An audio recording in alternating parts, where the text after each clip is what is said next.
massive strike on Israel. It happened. I remember when the first reports flashed across the news. Iran had launched a massive missile attack on Israeli territory. At that moment, it seemed like just another exchange of fire, a skirmish that would soon end. But in reality, it was completely different.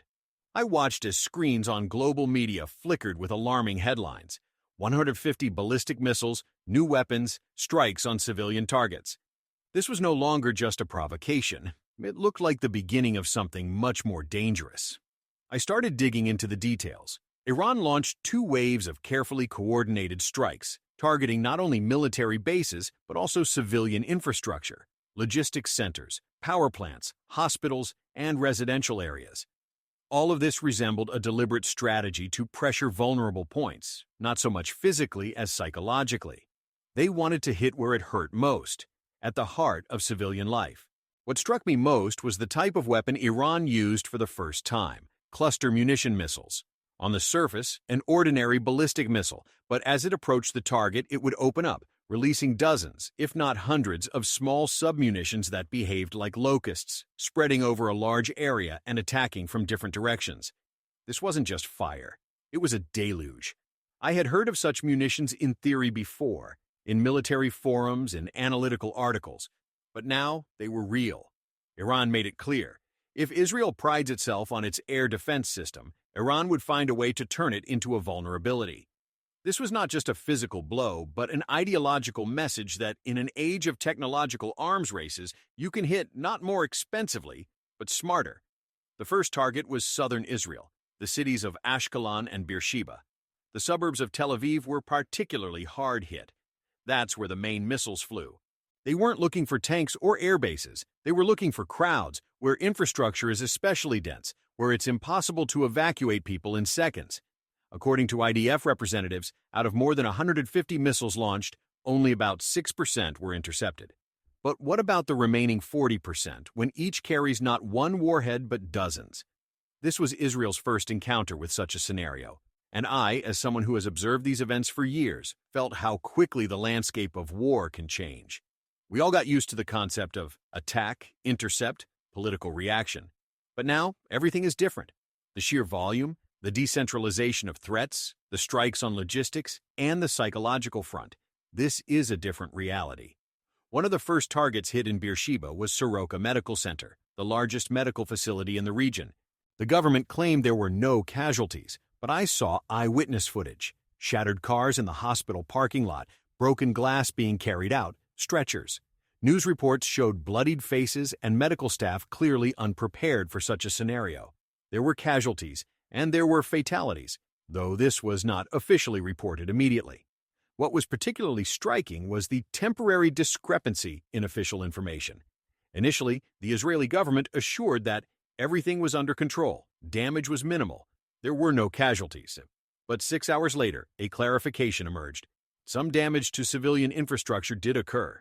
It seemed as if someone was initially trying to smooth over the panic, but then simply couldn't contain the flood of real data from the ground. It was as if war had now become an information battle, too. While air raid sirens blared over Israel, analysts abroad began discussing whether this was a response to a covert Mossad operation, a show of force ahead of elections in Iran, or if Iran simply decided to demonstrate that despite sanctions and isolation, it is capable of dictating its terms. And perhaps this was the main point of the entire attack, to show that the concept of strategic advantage is outdated. Now, it doesn't matter how many fifth-generation fighter jets you have. The key is how effectively you can disrupt the enemy's expectations. And in this, Iran was one step ahead. It bet not on might, but on unpredictability. And as the first night of the attack showed, that bet paid off. I sat at my monitor, rereading urgent dispatches, and felt the air change, not just in Israel, but globally. Because what happened that night was not just an act of aggression, it was the presentation of a new chapter in modern warfare, the Iron Dome's failure. When I first heard that Israel's air defense system failed to cope with the attack, I didn't believe it. After all, the Iron Dome is not just military technology, it's a symbol. It's what Israel has relied on for over 10 years, and it has become the hallmark of Israeli security. It intercepted Qassam rockets from Gaza, contained Hezbollah's strikes, and repelled isolated rockets from Syria. But that night, something went wrong. The Iron Dome, as well as more advanced systems like David's Sling and Arrow 3, proved helpless against the new scenario. Why? Because everything was calculated down to the last byte, to the second of reaction. Iran didn't just launch missiles. It studied the air defense system's algorithms, its priorities, its reaction to threats, and perhaps even weaknesses in radar calibration. This was a digital breach of defense, executed in real time. Israel's main mistake was preparing for a classical threat: a single missile, a strike from a specific direction, a drone attack. But this time, the threat came in the form of a cluster missile that, upon approaching its target, split into dozens of miniaturized submunitions. They flew from different angles, at different altitudes with minimal signatures, and all of it simultaneously. Defensive systems simply weren't designed for this type of attack. It's like trying to catch hailstones from a downpour with only one bucket. No radar can track dozens of targets flying simultaneously on different trajectories. No launcher can handle the simultaneous launch of dozens of interceptors. And most importantly, it's not economically viable. Intercepting one cluster warhead can cost Israel millions of dollars, while its production costs Iran tens of thousands. This is an economic trap. By launching a cluster missile, Iran is essentially forcing Israel to either deplete its resources or risk a strike on civilians.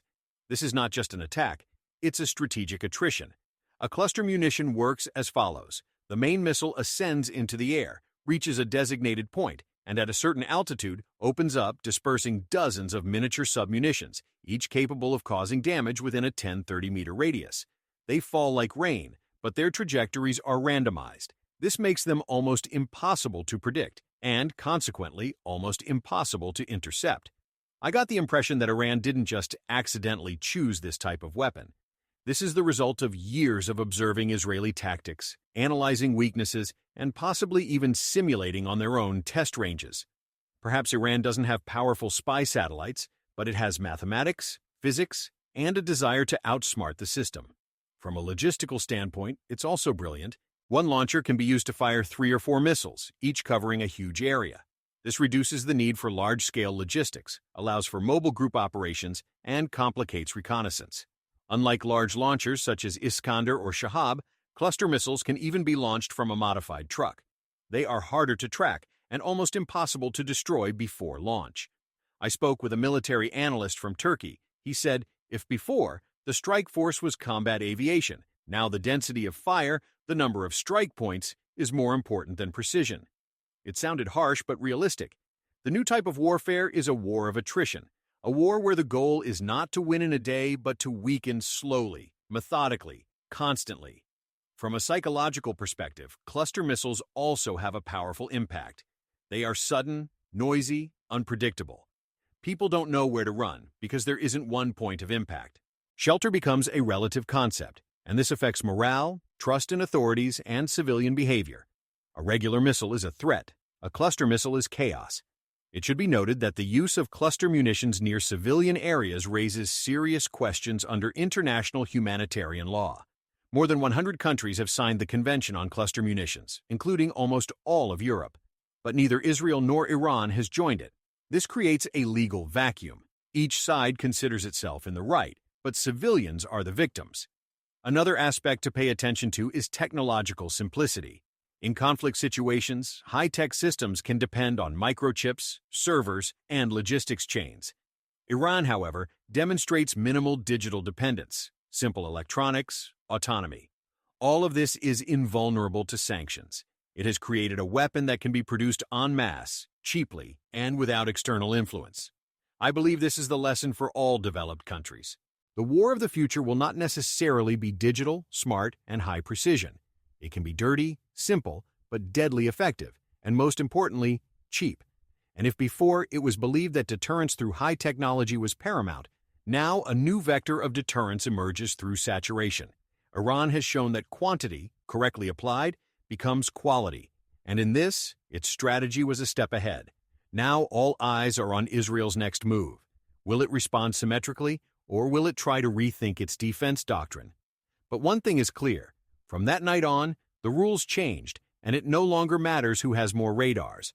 What matters is who has a greater understanding of how the enemy's vulnerability works. And Iran understood and applied that. The Beersheba tragedy and information warfare. I can't forget that image. A phone recording, a shaky hand, sirens, a cry to take cover. And then, the explosion. Projectiles hit directly within the perimeter of Soroka Hospital, one of the largest medical facilities in southern Israel. In the first hours after the attack, official sources claimed no casualties, minimal damage. But the internet was already overflowing with other testimonies. Videos, photos, eyewitness accounts contradicted official statements. A disturbing question arose. Was it malevolence or simply a loss of control over the situation? Soroka had always been considered a symbol of Israeli medicine in the desert region. It received wounded in previous conflicts and served the South under heightened tension. But now it became a target itself. Several submunitions from a cluster missile landed in the hospital parking lot. Others damaged auxiliary buildings, laboratories, technical modules, oxygen equipment. And although the main building was not directly hit, the chaos was colossal. In the first minutes, medical staff who frantically rushed outside to evacuate patients were injured. There weren't enough stretchers, electricity flickered. The oxygen supply system in the intensive care unit failed for 7 minutes. Some patients, according to independent sources, died from respiratory arrest, but this information was never officially confirmed. Israel maintains there were no patient casualties. However, international journalists nearby cited different data. I closely tracked how the information narrative unfolded. At first, the Ministry of Defense stated, the shelling was successfully repelled. 3 hours later, some facilities damaged, assessment underway. By evening, damage is insignificant, no casualties. But the very next morning, major global media outlets published photos of the destruction and interviews with eyewitnesses speaking of dozens wounded, including doctors, nurses, and even one pregnant woman who went into premature labor from stress. This isn't just informational inconsistency, it's deliberate perception management. The government is obviously trying to minimize panic. I understand this approach. In wartime, managing mass psychology is part of defense. But where is the line between reassurance and concealing the truth? Israel has always been a country where independent press played an important role. But this time, even the largest local publications like Haaretz and Yedioth Ahronoth published only vague formulations. Possible injured. Investigation underway. This reminded me of darker times when information about military losses was filtered for the greater good. Simultaneously, many fakes appeared on social media. There were videos supposedly from the explosion site that turned out to be archival footage from Gaza. There were photo collages of burning buildings that proved to be fake. The war was no longer just in the air but on Twitter, Telegram, and TikTok. Everyone tried to prove their truth. Against this background, another problem arose: trust. I noticed how even among Israelis themselves, discontent began. Why aren't they telling us the truth? What else are they hiding? If the hospital was hit, what is the fate of other facilities? This was an information crisis that eroded the moral unity so crucial in times of war. This episode revealed the main contradiction of modern conflicts. On one hand, the state needs to control the narrative to prevent panic. On the other, in an era when every person is a media center with a phone camera, concealing anything becomes almost impossible. Moreover, attempts to hide make any subsequent step suspicious, even if it's truthful. International humanitarian organizations like Doctors Without Borders and the Red Cross expressed concern about the strike on a civilian object. However, disagreements started here too. Was it a deliberate strike on the hospital, or did the missile hit by chance? Iran stated that the target was weapon depots near the medical complex. Israel categorically denied this. I am inclined to believe that Iran did not pursue the direct goal of destroying the hospital, but in the new tactic of a diffuse strike, the consequences become less controllable. When a cluster warhead splits its charge into 50-70 submunitions, they don't fall precisely on coordinates, but across a wide arc. This is the essence of a chaotic threat. Damage becomes random, but widespread. If wars were once fought with a clear distinction between military and civilian targets, that line is now rapidly blurring. A hospital, a school, a logistics hub, all of these can end up within the impact zone, even if not intended as targets. This is a terrifying challenge for humanitarian law, and it's already here. Thus, Beersheba became not just the epicenter of the attack, but a symbol of a new era of conflicts where information strikes as hard as shells, and trust in official sources is as vulnerable as concrete walls. A new kind of war, cheap and effective. As I tried to make sense of what exactly happened, one question kept nagging me. How could a country that has been under sanctions for decades, with limited access to Western technologies and limited financial resources, deliver such a palpable blow to Israel, one of the most technologically advanced powers in the world? The answer became clear, not by quantity, but by principle. Iran employed a tactic of asymmetric warfare. It abandoned the arms race in the traditional sense, no F-35s, satellites, or supercomputers, and instead bet on a simple yet destructive idea: saturate the battlefield with a large number of cheap but effective threats. The cluster ballistic missiles used in this attack are a prime example of this approach. Their cost, according to intelligence sources, ranges from $25,000 to $50,000 per unit. At the same time, each Israeli interceptor, especially for the Arrow 3, costs between $2 million and $4 million. The ratio is almost 1,100, creating a catastrophic cost-exchange ratio. Israel is forced to spend millions to intercept a threat that costs hundreds of times less. This is an economic trap. By launching a cluster missile, Iran is essentially forcing Israel to either exhaust its resources or risk civilian casualties. This isn't just an attack, it's a strategic wearing down. A cluster munition works as follows: the main missile lifts off, reaches a designated point, and at a certain altitude opens up, dispersing dozens of miniature submunitions, each capable of causing damage within a 10 to 30 meter radius. They fall like rain, but their trajectories are randomized. This makes them almost impossible to predict, and, consequently, almost impossible to intercept. I got the impression that Iran didn't just accidentally choose this type of weapon. This is the result of years of observing Israeli tactics, analyzing weaknesses, and perhaps even simulating on their own test ranges. Perhaps Iran doesn't have powerful spy satellites, but it has mathematics, physics, and a desire to outsmart the system. From a logistical standpoint, this is also brilliant. A single launcher can be used to fire 3 or 4 missiles, each covering a huge area. This reduces the need for large-scale logistics, allows for mobile group operations, and complicates reconnaissance. Unlike large launchers such as Iskander or Shahab, cluster missiles can even be launched from a modified truck. They are harder to track and almost impossible to destroy before launch. I spoke with a military analyst from Turkey. He said, if before, combat aviation was the strike force, now the density of fire, the number of impact points, is more important than precision.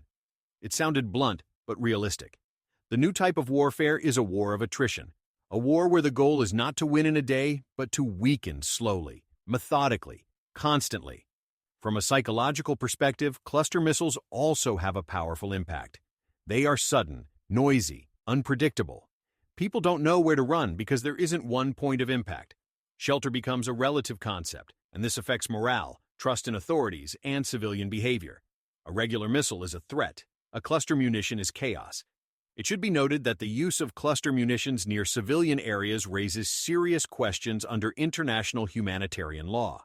More than 100 countries have signed the Convention on Cluster Munitions, including almost all of Europe. But neither Israel nor Iran has joined it. This creates a legal vacuum. Each side considers itself in the right, but civilians are the victims. Another aspect to pay attention to is technological simplicity. In conflict situations, high-tech systems can depend on microchips, servers, and logistics chains. Iran, however, demonstrates minimal digital dependence, simple electronics, autonomy. All of this is invulnerable to sanctions. It has created a weapon that can be produced en masse, cheaply, and without external influence. I believe this is the lesson for all developed countries. The war of the future will not necessarily be digital, smart, and high precision.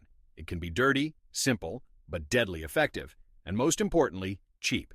And if before it was believed that deterrence through high technology was paramount, now a new vector of deterrence emerges through saturation. Iran has shown that quantity, correctly applied, becomes quality. And in this, its strategy was a step ahead. Now all eyes are on Israel's next move. Will it respond symmetrically, or will it try to rethink its defense doctrine? But one thing is clear. From that night on, the rules changed, and it no longer matters who has more radars. What matters is who has a greater understanding of how the enemy's vulnerability works. And Iran understood and applied that. Global reaction and geopolitical rift. While Israel was recovering from the massive attack, the international community rapidly plunged into a diplomatic whirlwind. Just hours after the first explosions in Tel Aviv and Beersheba, The White House issued a statement. The U.S. supports Israel's right to self-defense. Iran has crossed a red line. These words resonated not just as a diplomatic cliché, but as a signal that tensions had escalated beyond a Middle Eastern conflict. The world found itself on the brink of a new phase of instability. The United States activated its military diplomatic machinery, meetings at the UN Security Council, urgent consultations with allies, redeployment of exercises in the Eastern Mediterranean, and an increased naval presence in the Persian Gulf. According to some reports, the aircraft carrier USS Eisenhower, which had previously left the area, returned closer to the Strait of Hormuz. This was an open reminder to Iran. We are watching. However, Europe reacted much less unequivocally. France, Germany, and Spain called for de-escalation and the convening of an immediate OSCE meeting. Italy condemned the Iranian attack, but in a mild form, without mentioning consequences. Poland and the Baltic states, on the other hand, called for immediate sanctions against Tehran. The European Union once again demonstrated its strategic disunity. No single voice, diverse interests. It was particularly interesting to observe Russia's position. On the one hand, Moscow condemned the attack on civilian infrastructure, emphasizing the unacceptability of attacking hospitals and logistical facilities. On the other, it diplomatically called on both sides to exercise restraint, without directly condemning Iran's actions. Additionally, the Kremlin offered a platform for urgent negotiations in Astana or Sochi, reinforcing its role as a balancing mediator in the region. Moscow's approach is no accident. Russia maintains close ties with Iran, especially in military and energy spheres. Their coordination in Syria, drone exchanges, and a common stance against U.S. dominance in the region create a context in which Moscow simply cannot take a strong anti-Iranian stance. At the same time, Russia is extremely concerned about the prospect of the conflict expanding, especially near its southern borders and in areas where its oil and gas interests lie. China preferred to remain silent. The Ministry of Foreign Affairs issued a cautious statement about the need for peace, but without specifics. However, analysts point out that China is closely monitoring the consequences, especially in high technology and logistics. Iran is one of the key nodes of the Belt and Road Initiative, and any destabilization of the region could disrupt China's plans to expand its trade corridors to the west. Furthermore, Beijing is also carefully analyzing the effectiveness of Israeli air defense and the possibility of bypassing it, as similar technologies are also used in East Asia. Against this backdrop, the Arab world found itself in a complex position. Saudi Arabia, despite its previous enmity with Iran, did not issue a sharp condemnation. This might be a result of recent normalization agreements brokered by China. The United Arab Emirates called for peace, but emphasized the unacceptability of attacks on civilians. Interestingly, some Middle Eastern countries, such as Iraq and Lebanon, openly supported Iran's actions, calling them a response to the Zionist regime's aggression. This underscores the depth of the rift not only between blocs, but also within the region itself. In parallel, international markets reacted instantly. Oil prices jumped 7% in 24 hours, gold by 4%. Indices in Tokyo, Frankfurt, and New York moved into negative territory. Investors began a mass exodus of capital from the Middle East, fearing the conflict's expansion. Geopolitics once again became a factor capable of crashing or boosting markets overnight. The world found itself on the verge of a cascading reaction. One pinpoint strike in a region that was already unstable triggered a wave of diplomatic, economic, and military consequences that spread from London to Beijing. And in this new landscape, old and new fault lines emerged: East versus West, Shiites versus Sunnis, liberal democracies versus authoritarian regimes, the U.S. versus everyone else. But most importantly, this conflict showed how thin the line has become between a local war and a global catastrophe. One missile flying over a hospital can change the course of world diplomacy. One air defense system failure can affect the price of bread in Egypt. One piece of disinformation can provoke mass protests. This is the new reality. There are no longer small conflicts. Any spark, especially in a region with such a density of interests, can ignite a flame that engulfs half the world. And if we learned anything in the past 24 hours, it's that diplomacy must now work not as a brake, but as a fuse. Instant, precise, reliable. What's next? Escalation or strategic reassessment? After the attacks and explosions, after the diplomatic statements and missile interceptions, a silence descends. But this silence doesn't mean peace. It's a breath before the next surge, either towards escalation or towards strategic reassessment. The question now facing Israel, Iran, and the entire world is, what happens next? I reflected on this as I listened to the Israeli Prime Minister's live address. He spoke of resolve, the right to respond, the superiority of defense. But between the lines, I read a weariness, not physical, but conceptual. Israel found itself in a new phase of conflict where familiar patterns no longer work, where technological superiority is no longer a guarantee, where strikes on civilian targets can no longer be called mistakes, where every night becomes an elimination game. One might have expected an immediate counterstrike, and indeed there were reports of pinpoint IDF operations in southern Syria, of interceptions of Iranian drones over the Red Sea. However, a large-scale retaliatory operation did not follow, at least not yet. Why? The answer lies in the fact that Israel is caught in a trap. Any major strike on Iran could lead to a regional war involving Hezbollah, Hamas, and even drawing in Persian Gulf states. Moreover, it could lead to a direct confrontation with Iran, which is itself a catastrophic scenario. Instead of an immediate strike, the Israeli government initiated a process of reviewing its entire defense doctrine. Information leaked to the media about the creation of a task force to analyze air defense failures. Emergency procurement of cluster munition recognition systems began. Furthermore, the idea of implementing so-called cloud defense, a flexible, digital architecture capable of self-learning in real time, is being considered. This is a step towards future defense, but its implementation will take years, not days. Within Israeli society itself, an unprecedented discussion has begun. I saw young Israelis taking to the streets with posters, "We need reality, not illusion," against technology without strategy. Intellectuals are writing articles about the need not only for new air defense, but also for a new philosophy of national security. One of the most quoted theses in the Israeli press in recent days is a comparison to the Yom Kippur War. Then, as now, the country was caught off guard, confident in its superiority. As for Iran, its strategy has become much more obvious. A long game of exhausting the enemy, many cheap attacks, convoluted diplomacy, asymmetric methods. All of this is aimed at making Israel wear itself out, not only militarily but morally and psychologically. These aren't hit-and-run strikes. These are strikes while observing the system cracking. In this context, a broader question arises. Where is the entire concept of modern warfare headed? It's clear that the era of total fronts is over. It has been replaced by an era of pinpoint but smart strikes. War has become digital, networked, media-driven, and psychological simultaneously, and whoever can manage all these layers gains an advantage, while those who rely only on force and technology risk losing. On the international stage, the idea of a new Geneva conference dedicated to the ethics of using cluster weapons is being discussed. Countries that previously remained silent are now under public pressure. Even Japan, traditionally restrained in military rhetoric, issued a harsh condemnation of the use of cluster munitions against urban targets. This is the first warning. If the world doesn't develop new norms, the situation could repeat itself anywhere.